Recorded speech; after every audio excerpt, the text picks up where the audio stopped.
Welcome back to my channel. Today I'll be making a basic guide for new players in Pokeland Legends. If you've just downloaded the game and are feeling a little overwhelmed because you don't know where to start, then this video is exactly what you need, because I'll go straight into the most important knowledge that will help you save time and resources from your very first days. Before getting into the main guide, I want to share with you how I download the game, which is through the X7 game app. Just search for the game name Pokeland Legends and it will show up. The reason I chose this platform is because when you top up in the game, you'll get a significant discount compared to topping up directly, meaning you can spend much less money for the same amount of diamonds. Besides that, the app also has gift codes available for you to claim.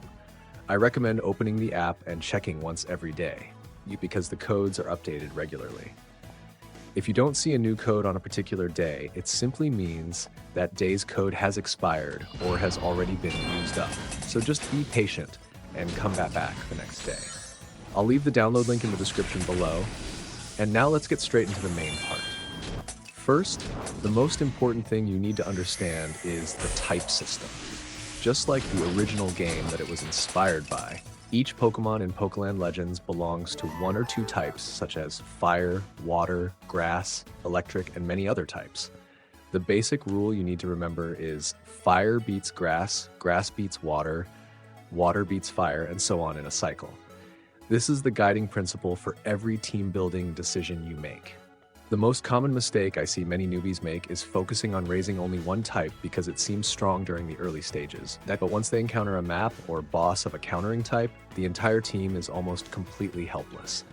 So from the beginning, you should try to have at least a few options from different types so you won't be caught off guard in any situation, whether it's PvE or PvP. Next is the role system within your team, which is the second thing that determines whether your team lives or dies. A standard team usually has 4 main roles.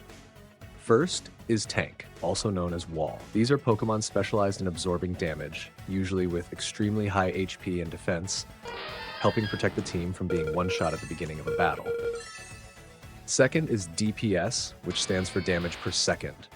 These are the characters responsible for dealing the main damage, and DPS is further divided into physical DPS and special DPS, depending on whether that Pokemon's attack stats lean toward physical or special attacks. Third is support, including both healers and buffers. Their job is to heal, increase stats for allies, or reduce the stats of opponents. A team without support can easily run out of steam in the middle of a battle because no one is there to heal. Finally, there is crowd control, abbreviated as CC. These are skills that stun, slow, or disable the opponent's main Pokemon for several turns, which is extremely important in PvP because it creates a valuable window of time for your team to focus its damage. When building a team, you should aim for a balanced ratio. For example, 1 DPS, 1 tank, 1 support, or 2 DPS and 1 support, depending on what type your main carry Pokemon is. Now let's talk a little bit about the game mechanics. This is something I really like about this game, because you log in every day to complete daily quests and participate in a lot of events to receive tons of rewards. However, the biggest downside is that there aren't many ways to earn gems. You need to try your best to progress to the highest chapter possible to unlock more ways to earn gems. That's why I don't think you should spend too many gems on gacha during the early stages. Instead, you should pick the best Pokemon that appears in the Add Capsule gift event, as it resets every day. Now I'll talk about what I think is the most important part for free-to-play players, which is resource management. Diamond is the most valuable resource in the game, and how you spend it will determine how quickly or slowly you progress. The priority rule I always follow is, first, prioritize buying items from the limited shop.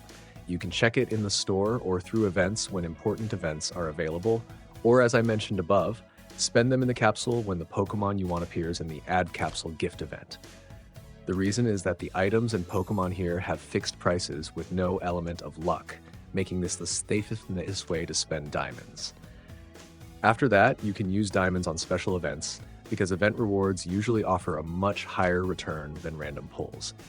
As for using diamonds to pull gacha, I recommend leaving that until last. Many newbies make the mistake of spending all their diamonds on gacha as soon as they have them, only to run out of resources when they need to buy important items from the shop.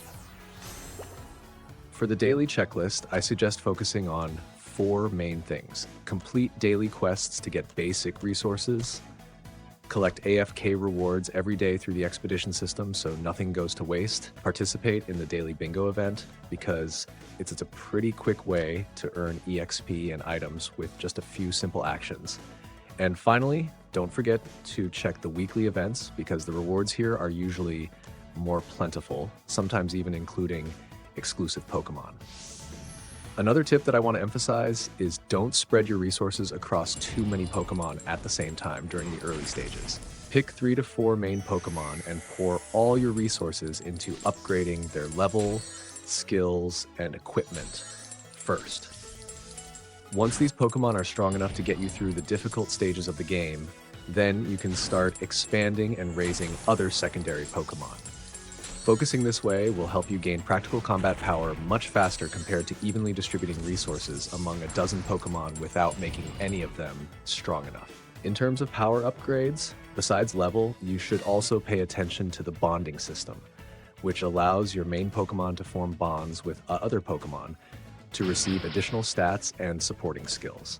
This is one of the most effective ways to increase your power that many new players often overlook. Besides that, equipping weapons and items for each Pokemon also plays a significant role, and the evolution process requires you to meet certain conditions regarding level, friendship, and sometimes even type requirements.